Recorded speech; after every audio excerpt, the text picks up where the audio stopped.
कहानी की शुरुआत होती है शाओलिन टेम्पल से, जहां पर बच्चों को ट्रेनिंग करवाई जाती है। यहीं पर शाहू नाम का एक बच्चा होता है जो मोनेस्ट्री के अंदर जाता है और गौतम बुद्ध की मूर्ति के सामने वह प्रार्थना करता है और तभी उसके ऊपर कोई हमला कर देता है। ये बहुत अच्छा फाइटर है, पर शाओ भी किसी से कम नहीं है। अचानक हुए हमले से वह चौंक जाता है, जिसके बाद वह भी उस पर वार करता है। पर जो दूसरा फाइटर होता है उसे एक पिलर की तरफ फेंकता है, पर वह पिलर का सहारा लेकर उड़ता हुआ उस दूसरे फाइटर तक पहुंचता है और लगातार उसे कई सारी किक्स मारकर हरा देता है। शाओ को पता है कि उसके ऊपर दोबारा हमला होगा, इसीलिए वह एक स्टिक उठा लेता है और तभी एक दूसरा फाइटर आता है जिसके पास तलवार होती है। वो शाओ के ऊपर हमला करता है, पर शाओ अपनी स्किल से, टेक्निक से, अपनी स्टिक से उस तलवारबाज को हरा देता है। इसके बाद वह एक दूसरे कमरे में जाता है जहां पर एक फाइटर ध्यान में बैठा होता है और यह शाओ का अगला प्रतिद्वंदी है, पर उसे पता चल जाता है कि शाओ कमरे में आ चुका है। इस मक फाइटर के हाथ में माला का एक बीड़ होता है जिसे वह मिरर पर मारता है। भीड़ के लगने से मिरर की दिशा बदलकर सूरज की तरफ चली जाती है और सूरज की रोशनी सीधा शाओ की आंखों पर पड़ती है, जिससे उसे दिखना बंद हो जाता है। और इसी पल का फायदा उठाकर वो मंग शाओ के ऊपर हमला करता है और अब वो शाओ को हराने वाला होता है कि शाओ बड़ी फुर्ती से उसके पैरों के बीच से निकलकर उसके पीछे आ जाता है, जिसके बाद वह उस मक फाइटर के ऊपर हमला करता है। शाओ इस मक फाइटर को भी हरा देता है, जिसके बाद एक बार फिर से वह गौतम बुद्ध की मूर्ति के सामने अपना सर झुकाकर धन्यवाद कहता है। दरअसल यह शाहू का एग्जाम था। अगले दिन शाओलिन टेम्पल के सबसे बड़े मक उसे बताते हैं कि तुमने अपनी स्किल से हर एक को इम्प्रेस किया है, इसीलिए मैं चाहता हूं कि तुम शहर जाकर दूसरे स्कूल में पढ़ो। वहां पर मेरा एक फ्रेंड है जो कि एक वैज्ञानिक है, उनके 2 बच्चे भी हैं, तुम उन्हीं के साथ उनके घर पर रह सकते हो। मक उसे एक रेकमेंडेशन लेटर देकर शहर की तरफ भेज देते हैं। शाओ भी शहर जाने के लिए एक्साइटेड है। वो कभी शाओलिन टेम्पल से बाहर नहीं रहा। वहीं शहर के स्कूल में हमें लिन नाम के 15 साल के लड़के को दिखाया जाता है, जो कि ताइक्वांडो क्लब का फाइटर होने के साथ साथ वहां का चीफ भी है। यहाँ पर जिया नाम की एक लड़की भी होती है जो कि उसकी मैनेजर है। वो उसकी फाइट को ऑब्जर्व करती है और बाद में उसके वीडियोस देखकर उसे बताती है कि उसे कहां कहां पर इम्प्रूव करना चाहिए। जिया का छोटा भाई भी होता है जो उसी स्कूल में पढ़ता है। जिया को अपने भाई की देखभाल करनी पड़ती है क्योंकि उसके पिता हमेशा अपने काम में बिजी रहते हैं। दरअसल उसके पिता वही साइंटिस्ट है जिनके घर पर जल्दी शाओ आने वाला है। जिया के पिता उसे कॉल करके कहते हैं कि जल्दी मेरा एक पार्सल आने वाला है जो कि मेरी एक इन्वेंशन है, तुम्हें उसे संभाल कर रखना होगा। और जब जिया बाहर जाती है तो दरवाजे पर शाओ होता है जो जिया के सामने हाथ जोड़कर उसे ग्रीट करता है। उसे सब कुछ शाओलिन टेम्पल में सिखाया गया है। जिया उससे इम्प्रेस हो जाती है और उसे घर के अंदर आने के लिए कहती है। अब भी उसके पिता वीडियो कॉल पर होते हैं, लेकिन तभी उनकी लैब में कुछ लोग आ जाते हैं जो उन्हें पकड़ लेते हैं और उनसे उनके आविष्कार के बारे में पूछते हैं, जो कि किसी तरह का टॉय है, पर वह इस बारे में कुछ नहीं बताते। जिसके बाद वो लोग लैब के सीसीटीवी कैमरे की फुटेज को चेक करते हैं। उन्हें पता चलता है कि वैज्ञानिक ने उस टॉय को किसी को पार्सल किया है। जिसके बाद उनका जो बॉस होता है वह अपने 2 आदमियों को उस पार्सल को लेने के लिए भेजता है। जिया यह सब कुछ अपनी स्क्रीन पर नहीं देख रही होती। उसे नहीं पता कि उसके पिता को किसी ने किडनैप कर लिया है। जिया शाओ को अपने छोटे भाई के कमरे में ले जाती है और कहती है कि अब से तुम यहीं पर रहोगे। जिसके बाद जिया ड्राइंग रूम में आ जाती है और लिन के वीडियोस देखना शुरू करती है ताकि उसकी कमियों को लिन को बताकर उसकी फाइटिंग स्किल्स को और भी इम्प्रूव किया जा सके। तभी वहां पर नन्हा मक यानी कि शाओ आ जाता है और जब वो ताइक्वांडो के वीडियोस देखता है तो उसे ताइक्वांडो भी बहुत अच्छा लगता है। शाओलिन टेम्पल में जो उसने आर्ट सीखी थी वो ताइक्वांडो से अलग थी और उस आर्ट में वह माहिर होता है। इसके बाद वह अपने कमरे में चला जाता है और जिस तरह से वह शाओलिन टेम्पल में ध्यान किया करता था, अब वह कमरे में ध्यान करना शुरू कर देता है।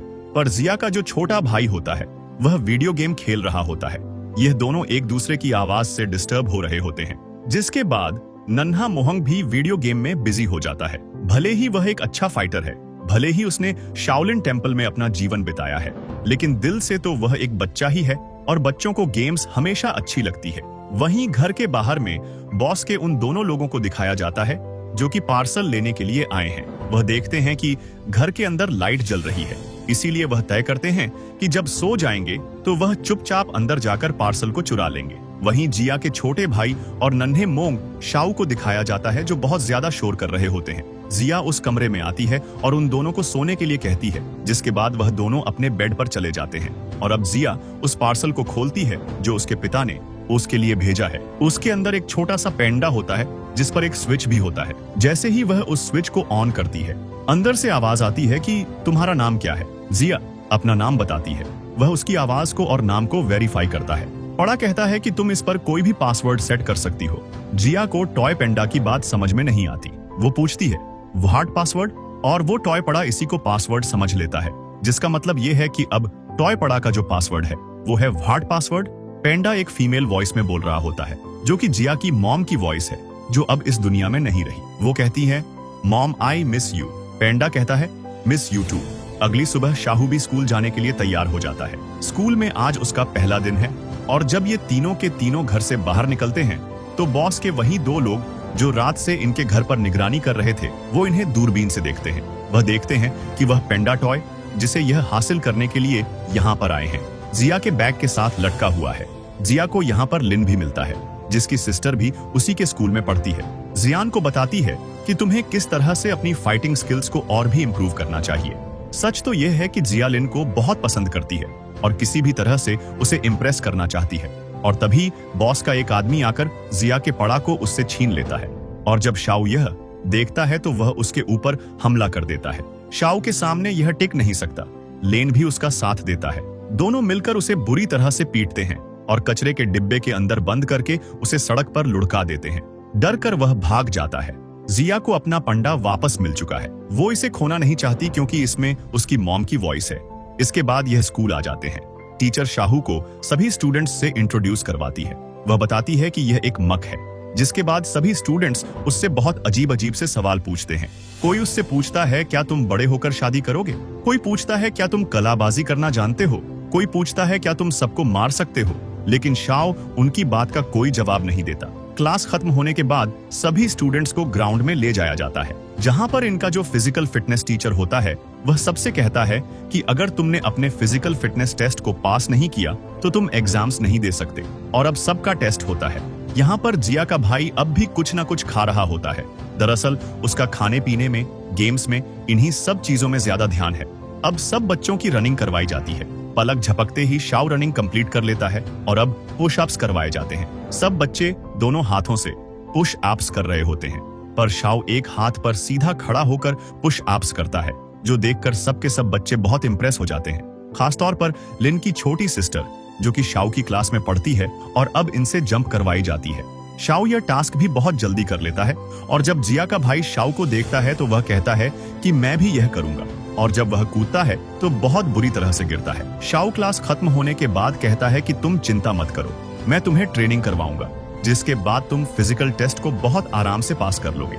और अभी दोनों उस जगह जाते हैं जहां पर लिन फाइट की तैयारी कर रहा होता है। शाओ ये सब कुछ देखता है और वो उसके ताइयों की टेक्निक्स को समझने की कोशिश करता है। रात को दिखाया जाता है जहां पर बॉस के दोनों लोग कार के अंदर बैठे हुए हैं, जिसमें से एक को लिन ने और शाओ ने बुरी तरह से पीटा था। वह बहुत घायल होता है, इसीलिए उसका साथी कहता है कि आज मैं जाऊंगा और उस पेंट को लेकर आऊंगा। पर जब वह घर के अंदर घुसने की कोशिश करता है तो वह कटीली झाड़ियों में घिर जाता है और वह भी बुरी तरह से जख्मी हो जाता है।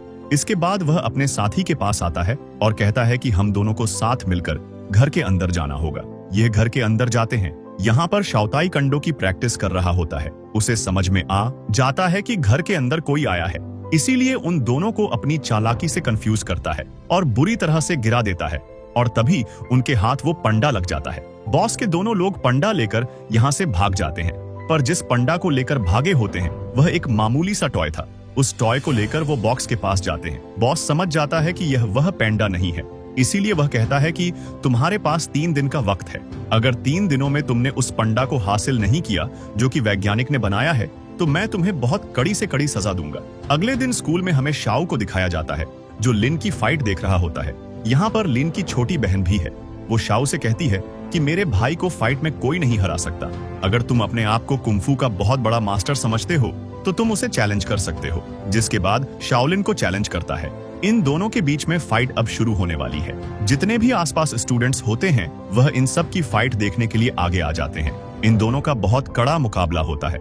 इस मुकाबले में कोई नहीं जीतता, बल्कि दोनों बराबरी पर रहते हैं। तभी हमें 2 लड़कियों को दिखाया जाता है जो जिया के बैग से उस पंडा को निकाल रही होती है।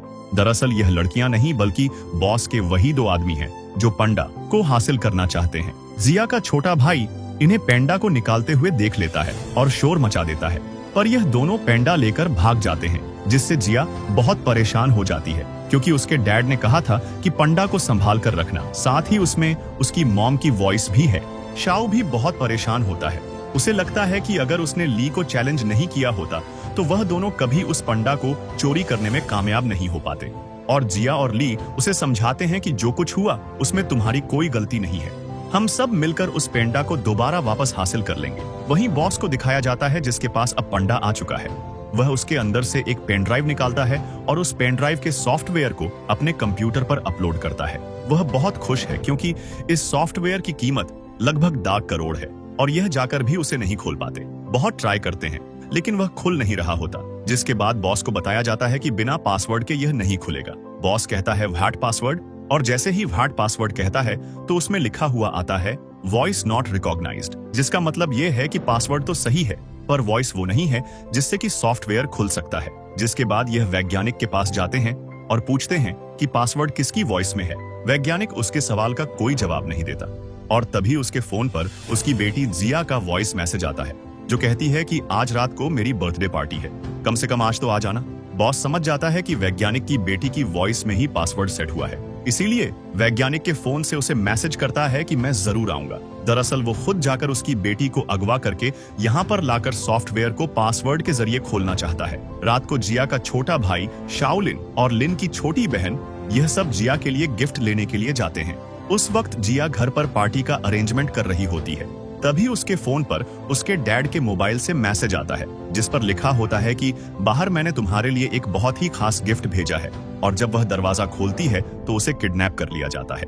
जब उसे गाड़ी में बैठा रहे होते हैं तो शाओ और लिन देख लेते हैं। वह साइकिल से गाड़ी का पीछा करते हैं और गाड़ी उनसे बहुत दूर निकल जाती है। जिसके बाद जिया को उसी जगह लाया जाता है जहाँ पर उसके पिता को किडनैप करके रखा गया है। यहाँ पर वह लोग भी आए होते हैं जो सॉफ्टवेयर को खरीदना चाहते हैं। बॉस कहता है कि इसका पासवर्ड बोलकर सॉफ्टवेयर को खोल दो। वो कहती है व्हाट पासवर्ड, और जैसे ही वह वर्ड पासवर्ड कहती है सॉफ्टवेयर अनलॉक हो जाता है क्योंकि यही पासवर्ड है। यह देखकर बॉस बहुत खुश हो जाता है। वहीं बाहर दिखाया जाता है जहां पर लिन और शाओ पहुंच चुके हैं। बॉस के कुछ लोग बाहर होते हैं। वो उन्हें अपनी फाइटिंग स्किल से चंदी पलों में धराशायी कर देते हैं। रिया का भाई भी पुलिस को इन्फॉर्म कर देता है कि मेरी बहन को कुछ लोगों ने किडनैप कर लिया है, जल्द से जल्द इस लोकेशन पर आ जाओ। जिसके बाद वह अंदर जाता है। वह देखता है कि व्यापारी जल्दी बॉस के अकाउंट में पैसे ट्रांसफर करना चाहता है। उसने अपने लैपटॉप पर उसका अकाउंट नंबर पहले से फीड किया होता है। वह जल्दी से लैपटॉप के पास जाकर चुपचाप बॉस के अकाउंट नंबर को डिलीट कर देता है और उसकी जगह वहां पर एक अनाथ आश्रम के अकाउंट नंबर को फीड कर देता है ताकि जब भी पैसे ट्रांसफर हो तो बॉस के अकाउंट में नहीं बल्कि अनाथ आश्रम के अकाउंट में पैसे ट्रांसफर हो जाए। व्यापारी अपने लैपटॉप पर आता है और एंटर का बटन दबा देता है जिससे आर्स 100 करोड़ बॉस के अकाउंट में नहीं बल्कि अनाथ आश्रम के अकाउंट में ट्रांसफर हो जाते हैं। बॉस मैसेज का इंतजार कर रहा होता है पर उसे कोई मैसेज नहीं आता और तभी उन्हें शक होता है कि कुछ ना कुछ गड़बड़ है। वह जिया के भाई को वहां पर देख लेते हैं और उसका कान पकड़कर सबके सामने लाते हैं। पर अब शाओ भी अंदर आ जाता है। वहां पर व्यापारी के कुछ लोग होते हैं पर शाओ अपनी चंदी फाइटिंग स्किल से उन सबको धराशायी कर देता है। बिजनेसमैन यानी कि व्यापारी समझ जाता है कि उसे जल्द से जल्द यहाँ से निकलना होगा, इसीलिए अब वो उस ब्रीफ केस को लेकर यहाँ से भागने की कोशिश करता है जिसके अंदर सॉफ्टवेयर है यानी कि वह पेन ड्राइव। दरअसल उसने पैसे ट्रांसफर कर दिए हैं, इसीलिए वह उसे यहाँ से लेकर निकलना चाहता है। पर तभी उसे बॉस देख लेता है। वह उससे उस बैग को छीनकर भाग जाता है। वैज्ञानिक जो कि अब आजाद हो चुका है अपने दोनों बच्चों के साथ यानी जिया और उसके छोटे भाई के साथ उस बॉस का पीछा करते हैं। वहीं हमें लिन को दिखाया जाता है जो बॉस के खतरनाक लोगों से लड़ रहा होता है। शाओ भी उसका साथ देता है, हालांकि वह भी बहुत ताकतवर है लेकिन वह इन दोनों का सामना नहीं कर पाता। यह दोनों उसे पीट पीट कर जमीन पर गिरा देते हैं। वहीं हमें वैज्ञानिक और उसके बच्चों को दिखाया जाता है जिनके सामने बॉस है और अब यह तीनों भी बॉस को बुरी तरह से मारते हैं। जल्दी यहाँ पर पुलिस पहुंच जाती है जो बॉस, बिजनेसमैन यानी कि व्यापारी और इनके जितने भी लोग होते हैं उन सबको अरेस्ट कर लेते हैं। वैज्ञानिक का सॉफ्टवेयर उसके पास वापस आ चुका है यानी कि जो उसने आविष्कार किया था, जो उसने टेक्नोलॉजी बनाई थी, अब उसी के पास है। वैज्ञानिक अपने बच्चों से माफी मांगता है और कहता है कि काम के चलते मैं हमेशा तुम लोगों से दूर रहा, पर अब मैं ऐसा नहीं करूंगा। जल्दी शाहू को स्कूल में पूरा 1 साल हो जाता है जिसके बाद शाओ को और जिया के छोटे भाई को दोनों को वीरता पुरस्कार दिया जाता है, क्योंकि इन दोनों ने मिलकर बहुत ही बहादुरी से बॉस और बिजनेसमैन और साथ ही उनके लोगों का सामना किया था। साथ ही लिन, जो कि नेशनल लेवल पर फाइट कर रहा होता है और वह उस कंपटीशन को जीत जाता है। यहाँ पर जिया का छोटा भाई शाओ और लिन की छोटी बहन सब उसके लिए चीयर कर रहे होते हैं। और इसी के साथ यह फिल्म, यह कहानी यहीं पर खत्म हो जाती है।